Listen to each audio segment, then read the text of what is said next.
Thank you, Siri. It's a pleasure to be with you all today. And I am going to put my presentation on the screen so that I can share it with you this afternoon. Well, it's afternoon here for me. I'm coming from Tulsa, Oklahoma, and it's a little after 2 o'clock in the afternoon here. And what I'd like to do is to spend some time with you laying a foundation for the discussion that is going to happen from our incredible panelists that are going to be sharing their lived experiences with you and being able to do that. And so I'm going to talk about the what, the why, and the how of patient self-advocacy. With that, I do want to let you know that you will receive a copy of my presentation slides after the webinar, because I don't want you to feel like you need to take copious notes of anything that I'm going to be presenting. So happy to do that. And also tell you that all of the references that I've put into the presentation are free and available online. Because I know that cost or price can be a barrier to someone getting the information that they need. So very intentional about making sure everything is available for you online for free. I'm going to start here with talking about the foundation for patient self-advocacy, which I believe is really the code of medical ethics from the AMA. And understanding that they do have patient rights specifically identified here in the Code of Ethics, and the 9 bullets or the 9 aspects that are covered in those patient rights. And just wanting to highlight for you some of the information that's included in here, because we're going to be referring back to it when we really talk about the role of self-advocacy and being able to do that. And really emphasizing there under B, to receive information and the opportunity to discuss information, and the expectation of guidance from the physicians. And here looking at this whole idea of making sure that asking questions is a part of the process, and making decisions is that all patients have agency and the ability to accept or refuse recommended medical interventions, and respecting patient rights and privacy and confidentiality. And then looking here, opportunity to obtain a second opinion, being advised of conflicts of interest, and the whole idea of continuity of care and coordinating medically indicated care with other healthcare professionals, because we know that in so many situations that's an important part of ensuring that we get the medical care that we need.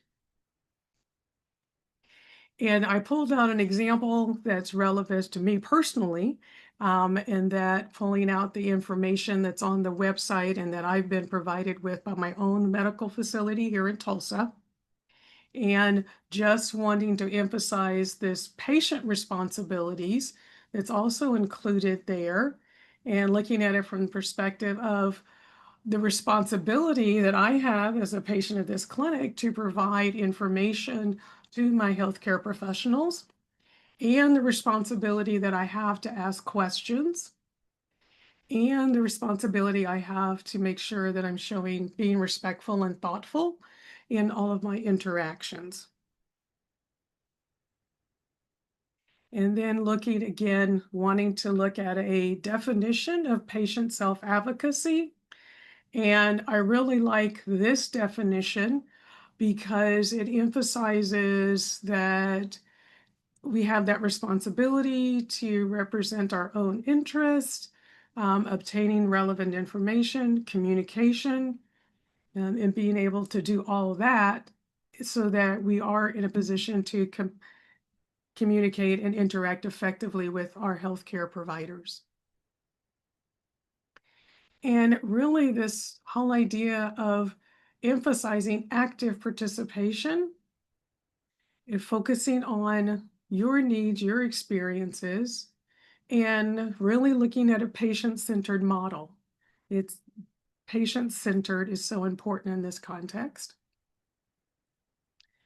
And looking here and seeing that it's so beneficial in that you're getting the information you need to get the higher quality patient-centered care that you need and being able to do that.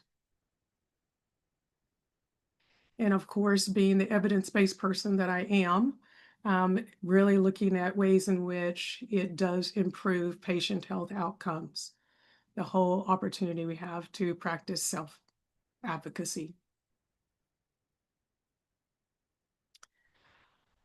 So I want to talk about strategies that you can really use to promote your self-advocacy and understanding that I want to talk about what you can do before your appointment and what you can do during your appointment. And before your appointment, I've got 5 concepts to highlight here, being able to look at that.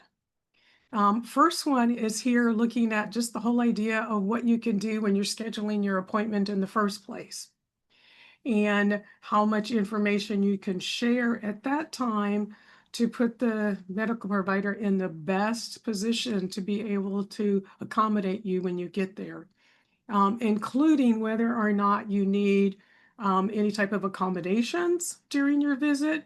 And for example, if you need a language interpreter. And really like this reference from the National Institute on Aging that really references how you can work effectively with interpreters in the doctor's office. So definitely recommend that as a resource to you if you're looking for some assistance there. Preparing information to take with you, the whole idea of a symptom diary, and your opportunity to put out and present as much information as possible in that context, and how often you can get assistance with learning how to prepare one from support organizations like CFRI or other organizations. And I know that I'm the primary caregiver for my mother who has Alzheimer's. So I've gotten a lot of information to help me figure out how to prepare her symptom diary from the Alzheimer's Association. So that was, so definitely support organizations are incredibly helpful. And I know how much my doctor's office appreciated when I came in with the information that I prepared for them. So gathering information that you also need, medications, documents, and again, information from support organizations. Now, here's one that's really important in the context of writing down your concerns and questions before your appointment, and being as specific as you can with regard to those questions and concerns, and reminding us to list the most important ones first, and printing out a copy of what you've written down to share with your provider during the appointment. I know that I do that regularly, and it's really beneficial and really makes the communication, I believe, better, because we can both refer to what I'm speaking about.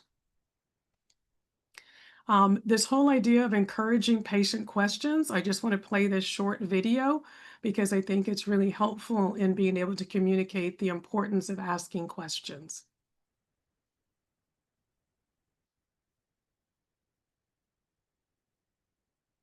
Every patient that I meet, I tell them, it sounds corny, get a little notebook, write your questions down, write your family's questions down. There is no question that anyone should have that doesn't get answered. And if you set the stage like that, then patients do advocate for themselves and they understand that they need to be on the team. I say to patients all the time, because they'll come with a list of questions and they apologize. And I say to them, it is worrisome to me when patients don't come with a list of questions because it means to me they don't understand what's going on. And if you come with a list of questions, I know that you understand what's happening. You understand your condition, your health status, the treatment options, the side effects.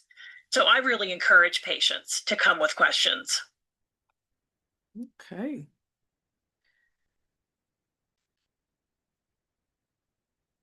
So here's some example questions that is from one of the resources. So again, I mean, just thinking about what's relevant to you in your particular situation, and that it's wonderful. It's job one in the context of practicing your self-advocacy. Looking at the opportunity of whether or not you're going to bring a supportive person to the appointment with you and what they can contribute while they're there in the appointment with you, and being able to do that and how beneficial that can be. And again, talking about specifically what you can do during your appointment. So I've got 5 concepts again in this space. And I'm starting with asking questions again. And, again, just so many ways in which we want to reinforce that that is foundational to the whole process of self-advocacy. Your opportunity to communicate clearly and confidently, and highlighting bullet number 3 on here: if you feel dismissed, respectfully insist on being heard and understood.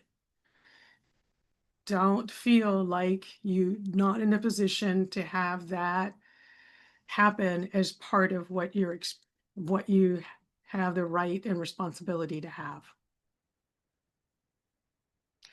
And again, if you can bring someone to support you in the context of having that interaction, and being able to prep them beforehand so that they're prepared to be able to be the best support to you while you're having your appointments.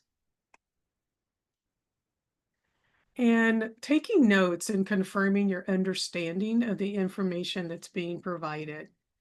Writing it down, reviewing it with the provider, and being able to communicate it in your own words.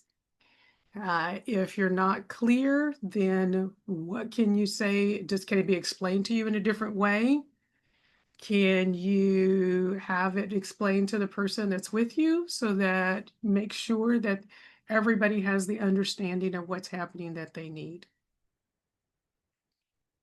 And again, if there's something new being recommended, making sure that you know and understand what's happening there.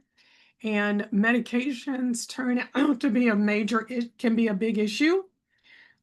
So definitely have some questions here about asking with regard to medications, but also just want to refer you to this um, page from the UC Davis Health, from their pharmacy section, that talks about questions to ask if a healthcare provider writes you a new prescription. So that, I mean, there's lots of questions there that can really give you the opportunity to make sure you understand all the side effects and what the implications of taking that medication can be for you. And again, continuing to take notes, and notes about follow-up, and what's going to happen in the future, and being able to do that.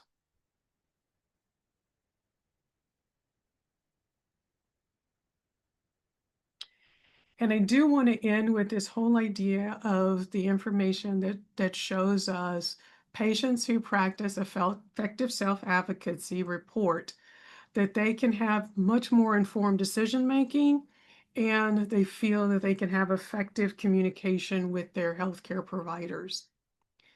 And looking here and seeing all of these 6 ways in which people feel that they have the opportunity for informed decision making because of the self-advocacy that they practiced. And looking at ways in which it does affect fundamentally the communication that they're having with their healthcare providers. And I definitely love number 6. I can confidently voice my preferences to my provider. So that is a very quick overview of patient self-advocacy information, because I really wanted to create that foundation so that you have the opportunity to explore these case examples and listen to the incredible panelists that we put together for you this afternoon.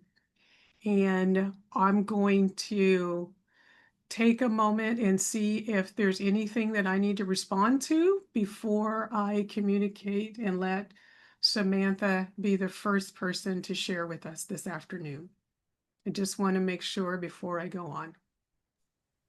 I think just a comment in the box from Kate about the continuity of care is a patient right that is regularly violated. So maybe we can circle back to that after our speakers, after our panel. Okay. Yes. Thank you. All right. Well, I am going to stop sharing my screen and invite Samantha to be our first panelist to share her experience with respect to hearing loss and informed decision making. Well, hello, everybody. My name is Samantha. I am a 23-year-old adult with cystic fibrosis. So what I'm kind of bringing here today is the patient right to fully understand medication and side effect risk. So a little bit of background, I've had a lung infection since I was 16 and was experiencing on and off antibiotic treatment to try and get rid of and contain the lung infection. A lot of that treatment involved IV meds. So I had been on IV amikacin twice before throughout my treatment of my lung infection, and then I got a PICC line placed to go on it for a third time. And after I got my PICC line placed, they had made me an appointment for a hearing test with very little information as to why. It was unclear. This was never something that had come up before when I was on IV amikacin, and I was kind of left with this, like, what is different about it this time? And I took my hearing test, everything was normal, never really came up again. And then I started to experience a ringing in my ears. I let my care team know that I was experiencing this ringing. I let it go on for probably a couple of months before I reached out because I was unaware that that was a sign of concern I was supposed to be watching for. So I go in, I take another hearing test, and I learn that I have severe slope in my hearing. So I was first given hearing aids. They stopped the IV treatment for a while because then I needed to make a decision if I wanted to continue my IV treatment now knowing the risk, or if I wanted to stop altogether and explore alternate routes to try to help my lung infection. The communication between myself and my care team was kind of all over the place. There was not a lot of understanding about like truly what the risk, present was continuing my antibiotic treatment. I decided to keep pushing on with the antibiotics, hoping that my hearing loss would stay stable. I was still functioning. I was doing well with my hearing aids, and then my hearing continued to get worse. I was no longer able to have conversations. I was having trouble understanding. I was a junior in college at the time. I was struggling in school, and I dropped below the candidacy line for cochlear implants. So at this point, they had stopped my antibiotics. I underwent my first cochlear implant surgery, and my hearing on my other ear was continuing to get worse. And from my audiology team, I learned that IV amikacin can stay in your system even when the medication is no longer being administered. So you can continue to have long-term effects such as hearing loss, even though the medicine has been stopped for up to a year after the medicine has been stopped.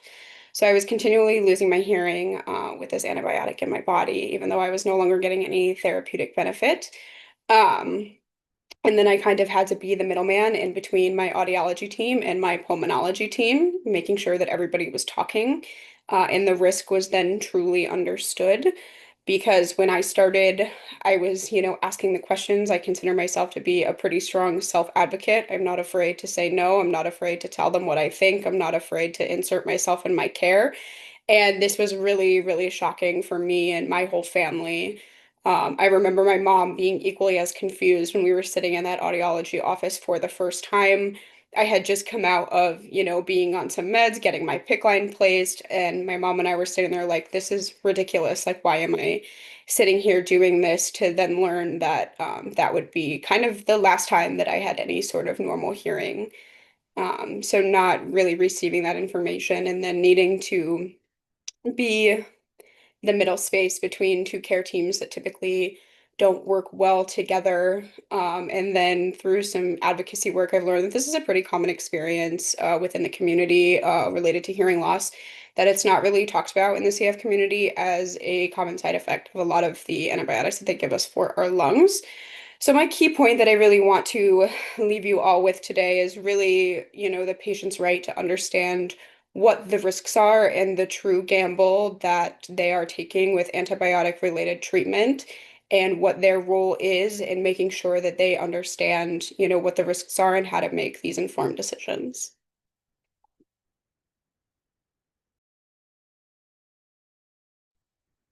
Thank you so much for sharing that with us, Sammy. Appreciate your willingness to be an advocate for yourself, as well as educating and advocating for others to be able to get the care that they need, and being able to do that. So powerful in being able to do that. So thank you. Next, and I see some hearts going up. Definitely want to put those out there. The next person that we have to share their experience with us is Devin Wakefield. And his topic is creating safe spaces for LGBTQ plus patients. Devin, welcome. Hi, everyone. Sorry, I had a mix-up with Zoom and it marked my name as Hannah, but I'm actually Devin. Hannah is really cool, though, so... yeah, I'm a gay man and I have CF. I'm 34 now. I live in Seattle, Washington, where it's very moist. And yeah, I just wanted to, quickly give a broader overview of what's happening for LGBT folks. LGBT folks are more likely to report a range of negative provider experiences, according to a study from the Kaiser Family Foundation. And this can involve, discrimination. It can involve, institutional policies at a hospital. It can involve all sorts of things, but this can limit what patients are willing to seek out in the healthcare setting, whether this is more care or more support that they might need. And,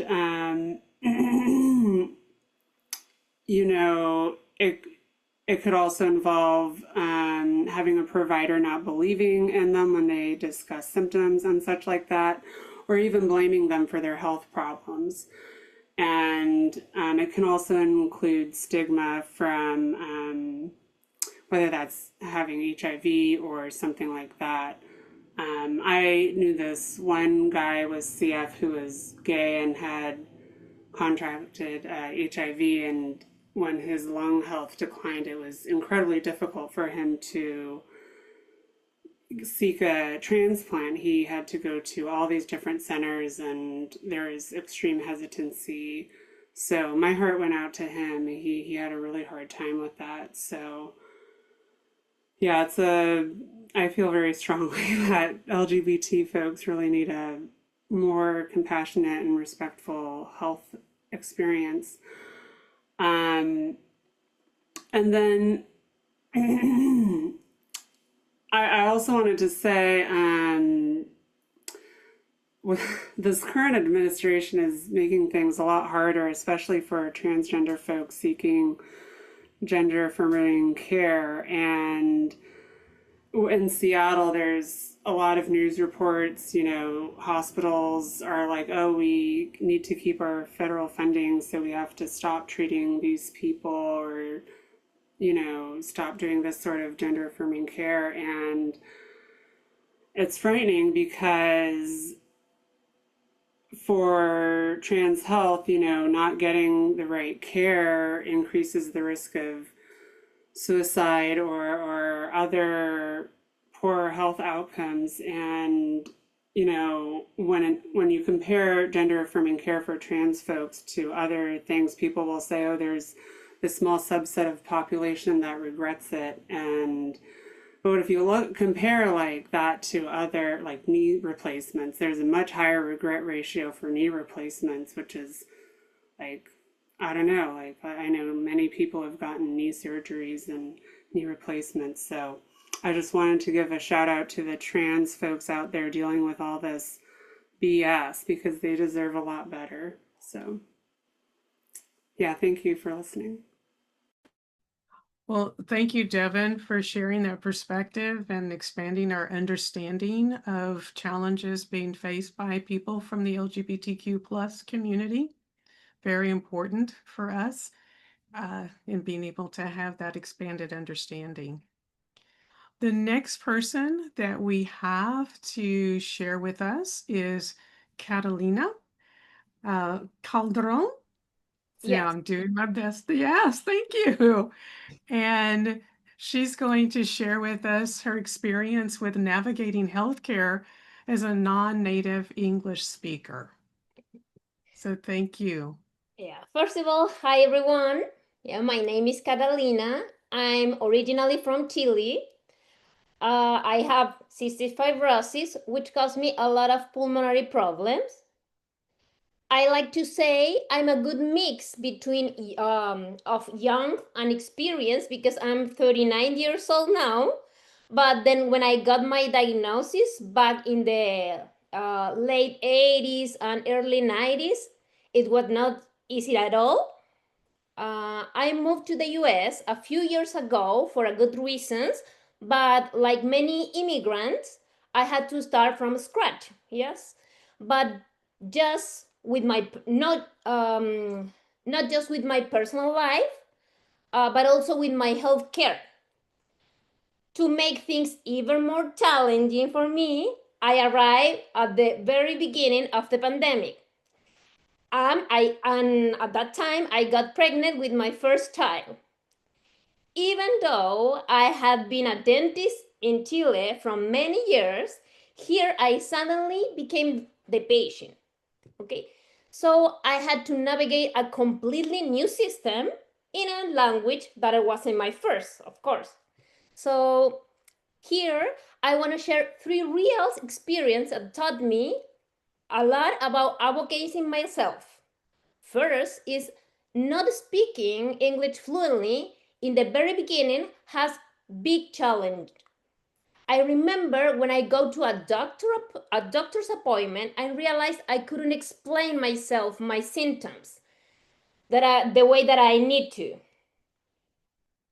I didn't even know I had to write request and interpret it.